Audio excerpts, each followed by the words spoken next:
أعوذ بالله من الشيطان الرجيم. بسم الله الرحمن الرحيم. وقال الملأ من قومه الذين كفروا او اویل هغی سردارانو د قوم د دنا د قوم د نوح علیه السلام نا الذين هاغ سردارانو کفرو چی کفر کڑیو دوی وکذبوا بلقاء الآخرت او دروغ جن گنلیو دوی ملاقات د اخرت لرا واترفناهم فی الحیات الدنیا او سہولت ورکڑیو منگ دویتا اسانی ورکڑیوا او وسعت ورکڑیو نعمتون ورکڑیو منگ دویتا فی الحیات الدنیا پجوند دنیا کی ما هذا الا بشر مثلکم چن دے مگر انسان دستاسو پشان بشر دستاسو پشان یأکل مما تأکلون منه خوری دے دہاغ سنا چتاسو خوری دہاغینا ویشرب مما تشربون اوسکی دے دہاغ سنا چتاسو تنسکئی وَلَئِنْ أَطْوَعْتُمْ بَشَرًا مِثْلَكُمْ او کچرت تاسو اے قوما تابداری وکړه د یو انسان چې دیس تاسو پشان انکم اذا لخاسرون نو بیشک یی بتاسو په دغه وخت کې خامخا تاوان مندون کی ایعدکم آیا وعدی کوي دستاسو سرا انکم اذا متم چې بشکا کلتاسو مړشی وکنتم ترابا او شیتاسو خوري وعظاما او هډوکی انکم مخرجون نو بشک تاسو بیا راوستل کیږئ هیهات هیهات لما توعدون دیر لری خبر دا لما هاغس توعدون چستاسو سره وعدی کولی کیگی ان هی الا حیاتنا الدنیا نشت دے جون مگر دے جون زمونگا دی دنیا نموتو مڑکی گو منگا ونحیا او پیدا کی گو منگا وما نحن بمبعوثین او نیو منگا چی دوبارہ برا پور تکڑلیشو ان ہوا ندیدا پیغمبر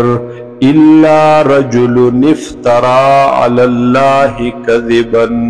مگر دے یو سڑے چی جوڑ کری دی پا اللہ باندی دروغ لرا وما نحن لہو بمؤمنین او منگنیو پد باندی ایمان روڑن کی منگنیو پد باندی یقین کون کی دد تصدیق کون کی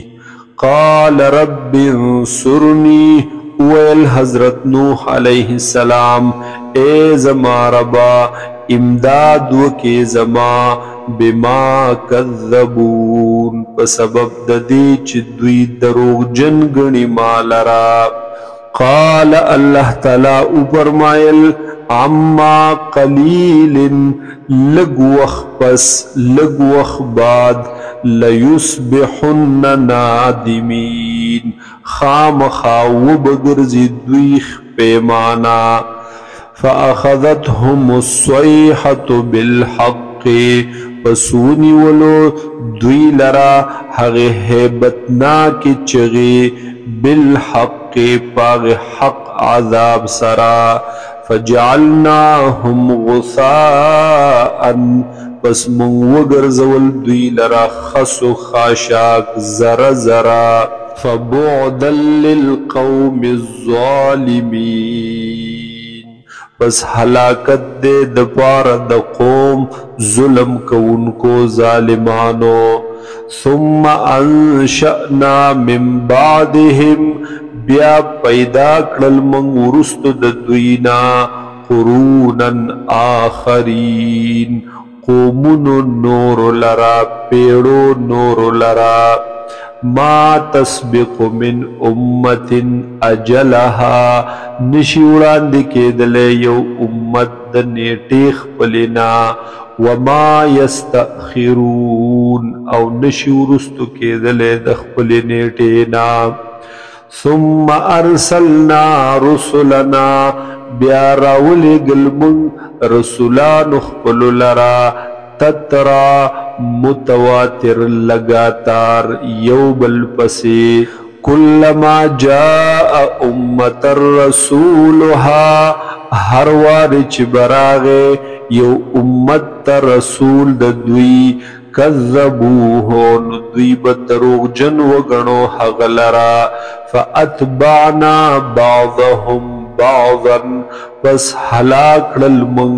ختم کړل موږ بعض د دوی په نورو بعضو سره وجعلناهم احادیثا او موږ وګرځول دوی لرا هغه قصې د عبرت هغه واقعات د عبرت فبعدا لقوم لا یؤمنون پس ہلاکت دے د پاره د قوم هاغي چې ایمان نه راوړي ثم ارسلنا موسى واخاه هارون بیا راولېږلو موږ حضرت موسی علیه السلام او ورور د هارون علیه السلام لرا بآیاتنا پاغی نشانو خپلو سرا پاغی معجزو خپلو سرا وسلطان مبین او پا دلیل خکار سرا الى فرعون وملئه فرعون تا او سردارانو ددتا فاستکبروا پستکبرو کو دوی وکانو قوما عالین او دا قوم سرکشی کون کے تکبر کون کے فقالوا انؤمنو پس اویل دوی آیا ایمان روڑو منگ لبشرین مثلنا باغی دو سڑو چی دی زمونگ پشان وقومهما لنا عابدون او قوم دے دوارو دے زمونگا دی زمونگا بندگی کون کی غلامی کون کی فکذبوهما پس دوی دروغجن وگنلو دے دوارو لرا موسیٰ علیہ السلام و ہارون علیہ السلام لرا فکانو من المہلکین پس شل دوی دا حلاک للے شونا وَلَقَدْ آتَيْنَا مُوسَى الْكِتَابَ او یقیناً ورکڑیو من حضرت موسیٰ علیہ السلام تا کتاب لرا لَعَلَّهُمْ يَهْتَدُونَ دا دید پارچ دوی نیغلار عمومی پا ہدایت راشی وَجَعَلْنَا ابْنَ مَرْيَمَ وَأُمَّهُ او گرزولیو من زوید مریم بی بی او مور د آیتا نخد قدرت خپل و آویناهما او منزی ورکڑے و دویتا الى ربوت حغ اچت زی ذات قرار و معین چو حغ زی د امن د آرام د سکون و معین او ابو والا چینو والا